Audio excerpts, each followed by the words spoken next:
What's happening? It's your boy DMA with the God of War Ragnarok No Upgrade Berserker Challenge. I'm going to start things off again with how these no upgrade runs typically go. One-hit kills. But welcome to the second video of what I'm calling the Basic Berserker Blueprints, where we have Fraekni to deal with this time. And because of how Berserker tombstones are accessed, I'm going through Berserkers based on level of difficulty and accessibility, like last time. Fraekni isn't one of the easier Berserkers, but I was playing the story campaign and I came across this tombstone and decided to give it a go. Some tombstones are only accessible after you finish the main story, and after this Berserker, I'll upload the remaining fights based on difficulty. The rules for the Berserker Challenge are the same as my storyline rules. I went through them in the last video, but I'll repeat them here. No upgrades to weapons, shields, armor, runics, relics, skills, Spartan Rage, or anything that requires experience points or expands health and rage bars.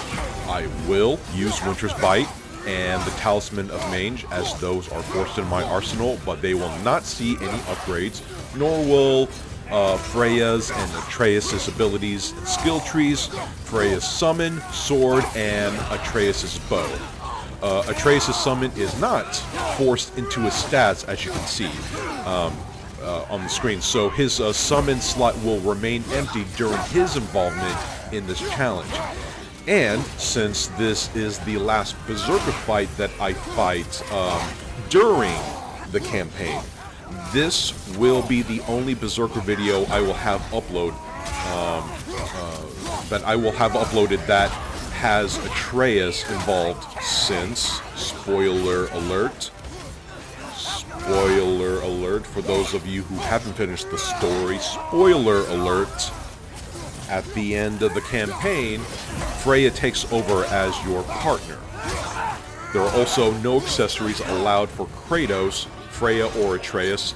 The Dark Odyssey armor pieces will only be worn since they have no perks or stat boosting attributes. Resurrection stones are allowed. I didn't use one for this particular battle, but disposable items are not stat boosters, and I will allow them in this run. Basically, if anything affects stats and makes the player stronger, it doesn't have a place here, unless it's forced into my arsenal by the game. First things first, lock on to Fraekni. This will take care of a lot of the camera concerns and will make sure you don't lose track of him during his dash. Fraekni is pretty simple to read, but just a moment ago you saw me botch a parry with the same thing with my last video with hard refill. I saved my rage for recovery purposes with botched parries. It's important to remember that using rage for this specific application can only work if you have a full bar of rage. When you use it and deactivate it, it will take a decent chunk of your rage. To get a second shot with using rage in this particular manner, you're going to need to build that back up. If not, you're going to need to use a Resurrection Stone. I prioritize rage for recovery and not for offense. Had I used the entire bar to smash the floor and throw hands, I most likely would not have had enough rage for the second botch I experienced later in the battle, which you will see here a little bit. With that, let's get back to Fraekni's attacks. He has a simple jab attack and two types of dash attacks. One he uses in the air and can be parried, and the other is a dash on the ground, and that can't be blocked or parried. He has another unblockable attack in the form of an over-the-head like hammer attack. That can be dealt with by a simple sidestep. And like hard refill, Fraekni has 3 phases. And they are tied to his grounded dash attack, which again is unblockable. From the first From full health to half health, he will do a single dash attack. Half health to a quarter health, he does 2 dashes. And under a quarter health, he does 3 consecutive dashes. With this fight, I opt for the Leviathan axe again, for the same reason I used it on hard repair. The 3-hit heavy combo does cause Fraekni to stagger, and since the pacing of this fight allows me to charge up Frost Awaken, I can expand that combo into a 4-hit combo.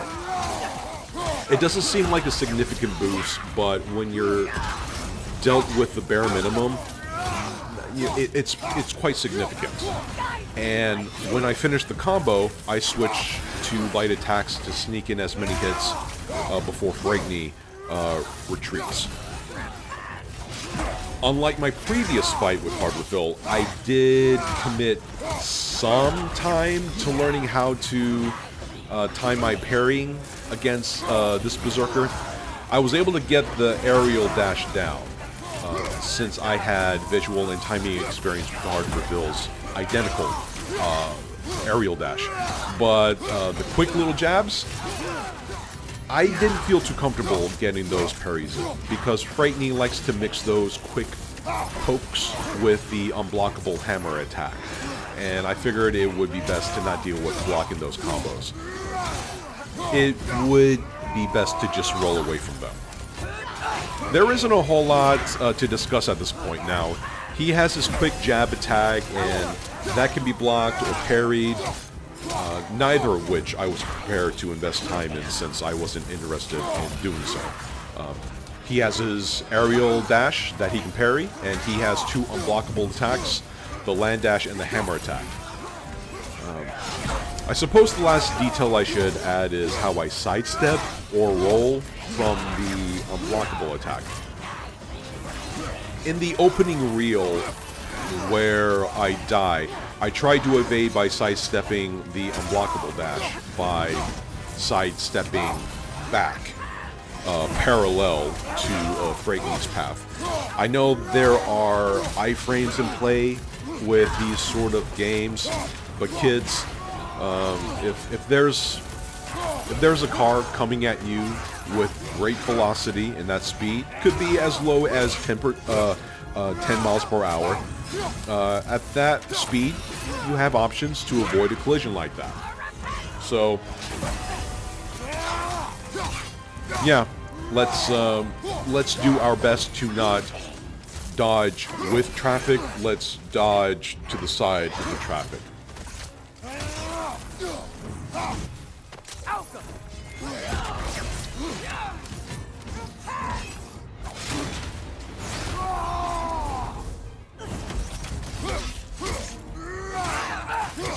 And there it is, more of the run-through of my menus, verifying the difficulty, give me God of War, and my menu rundown where I'm looking at all of my lack of skills and upgrades and all of that stuff. And lack of accessories and everything. Making sure that that everything is as bare as it could possibly be. So there you have it. There is Fraekni, and I'll see you guys in the next Berserker fight with Skothendi.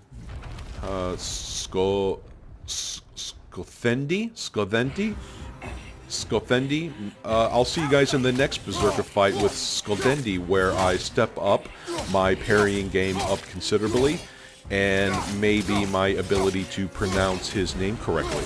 We'll see how that goes. He's not worth wasting my breath over. His Berserker champion's even less so. Trash. The lot of them. Why wait until now to speak of them? Before, there was nothing to be done. But finding that help changed things.